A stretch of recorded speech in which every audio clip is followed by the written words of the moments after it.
Beleza? Vou começar, hein? Boa noite, me chamo Christopher e vou falar sobre as importâncias das estimativas em projetos de software. As estimativas são fundamentais para garantir que um projeto de software seja entregue dentro do prazo, do custo e da qualidade esperada. Entregue dentro do prazo, o custo de qualidade, elas ajudam o gestor a planejar e controlar as atividades, evitando surpresas e desperdícios durante o desenvolvimento. Quando bem feitas, as estimativas permitem prever o esforço da equipe, os recursos necessários e o tempo de execução de cada tarefa. Isso reduz riscos e retrabalho, tornando o processo de desenvolvimento mais eficiente e organizado. Por exemplo, com boas estimativas, conseguimos saber quantas pessoas são necessárias em cada etapa e se o orçamento será suficiente para concluir o projeto. Agora que entendemos a importância das estimativas, vamos conhecer algumas técnicas usadas para calcular o tamanho e o custo de um projeto. Principais técnicas de estimativa. Existem várias técnicas que auxiliam na estimativa de tamanho e de custo. E as principais são Function Points Analysis.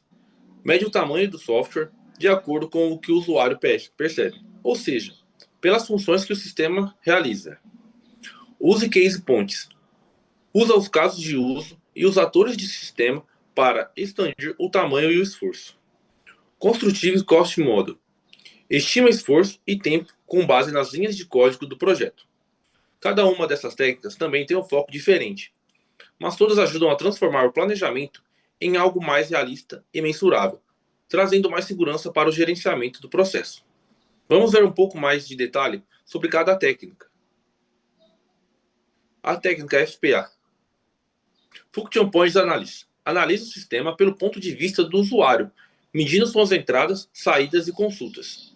É muito usada porque é independente da linguagem de programação. Use Case Points. É baseada em atores e casos de uso. Ela considera fatores técnicos e ambientais, sendo ideal para sistemas orientados e objetos.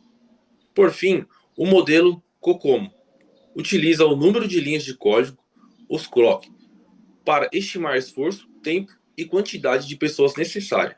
É uma abordagem mais técnica e quantitativa. Quando combinamos essas técnicas, permitem fazer estimativas mais completas, considerando tanto o ponto de vista do usuário quanto os aspectos técnicos do projeto.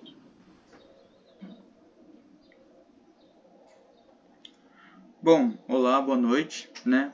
Eu me chamo Henrique e agora eu vou falar um pouquinho sobre as etapas da FPA. Bom, a FPA é uma técnica que mede o tamanho do software pelo que o usuário perceba, ou seja, pelas funções que o sistema realiza e não pela quantidade do código. Ela é muito usada porque padroniza a medição e as torna os resultados mais confiáveis, independente da linguagem de programação. Os passos principais da contagem de SPCA são, primeiramente, determinar o tipo de contagem, que define se a análise será feita em um novo sistema, em uma manutenção ou em um projeto já existente.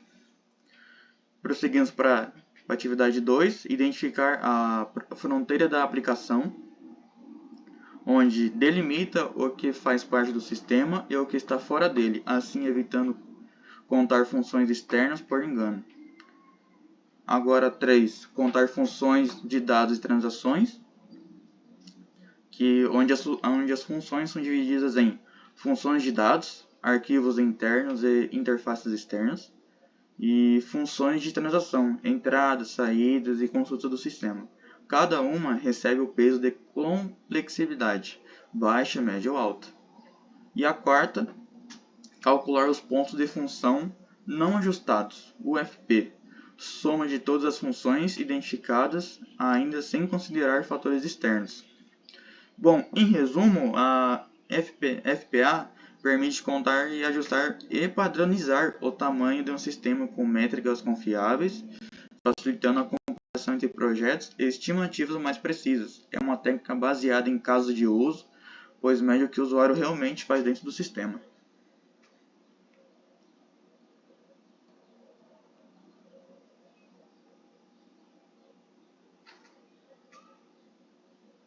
Meu Deus.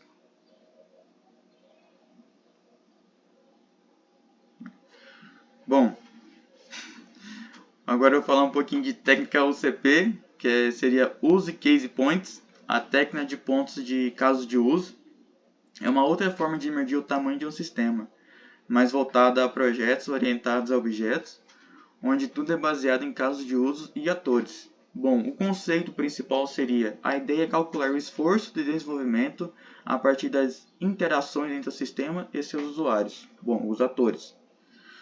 Bom, componentes principais. Os atores, eles representam quem ou que interage com o sistema, como o usuário, dispositivos, outros sistemas, e eles são classificados por complexibilidade. Simples, comunicação por API ou interface simples. Média, interface gráfica comum. E complexa, interação mais detalhada com troca de dados e troca de dados complexa. Segundamente, casos de uso. São necessários funcionais que descrevem o comportamento do sistema. Cada caso de uso é classificado como simples, médio ou complexo, dependendo da quantidade de transações envolvidas, igual eu citei antes. E alguns fatores de influência são divididos em dois grupos, que são fatores técnicos, medem a complexidade do sistema, como segurança, portabilidade, desempenho, e fatores ambientais, que avaliam a maturidade da equipe e do ambiente, como experiência, estabilidade de requisitos e uso de ferramentas. E, em resumo, a técnica UCP mede complexidade e esforço com base em casos de uso e atores, gerando métricas que ajudam a estimar tempo, custo e carga de trabalho de forma realista. É muito usado em projetos com modelagem orientada a objetos. Bom, agora um pouco das formas da técnica UCP. Né?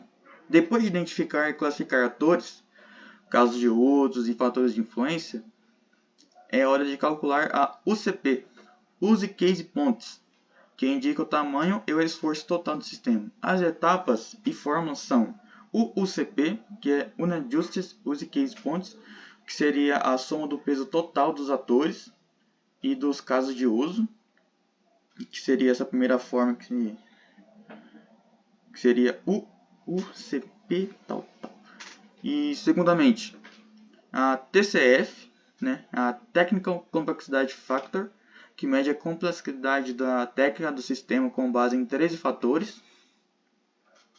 A Environmental Factor, que mede o quanto o ambiente e a equipe influenciam o trabalho, como experiência, estabilidade, ferramentas. E o CP, que é o resultado do tamanho funcional ajustado, que seria todas essas outras fórmulas citadas, que se tornaria Use Case Points. E bom, em resumo, essas fórmulas permitem calcular o esforço e o tempo necessários para desenvolver um sistema com precisão e base em dados reais. E a técnica UCP combina métricas, fatores e cálculos para transformar casos de uso em estimativas concretas de trabalho e custo.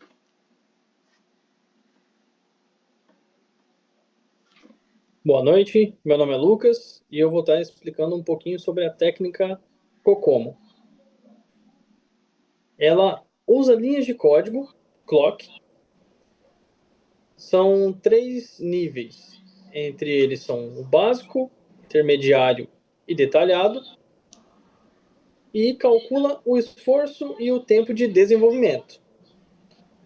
O modelo COCOMO é útil quando já se conhece o tamanho aproximado do código. Ele ajuda a prever mão de obra e duração do projeto. E aqui tem algumas fórmulas que são utilizadas no modelo COCOMO. Estas fórmulas mostram quanto trabalho e tempo o projeto exigirá, com base em dados históricos e no tamanho do software.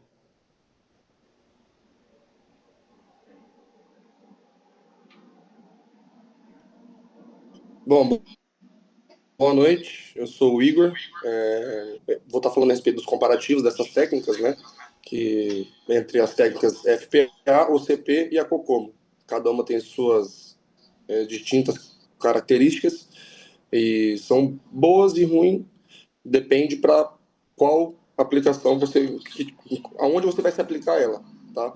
As técnicas FPA, UCP e COCOMO, base delas são funções, casos de uso e linhas de código, e o foco é funcionalidade, interação, esforço e custo. Cada técnica se aplica melhor a um tipo de projeto, como eu disse no início da explicação do trabalho. Em conjunto, elas permitem estimativas mais seguras e complexas. Logo, como eu falei, cada uma delas vão se encaixar melhor em determinados lugares. Não quer dizer que a técnica FPA vai ser boa sempre, como a UCP pode ser ruim sempre. Não, depende aonde você vai encaixar determinadas técnicas. Então, tem que ser estudado o projeto, tem que ser muito bem analisado para você conseguir encaixar a melhor técnica a ser aplicada no seu projeto, tá? Contudo, a conclusão, as estimativas trazem planejamento e controle, as técnicas FPA, UCP e COCOMO garantem a precisão e qualidade e base para o sucesso do projeto. Como eu falei, cada uma delas vai ser aplicada no melhor lugar que se encaixa cada qual no seu lugar, entendeu? Com boas estimativas, a equipe trabalha com metas realistas e reduz o risco de falha, atrasos e de orçamento. Esse é o final do trabalho. Uma boa noite a todos e valeu.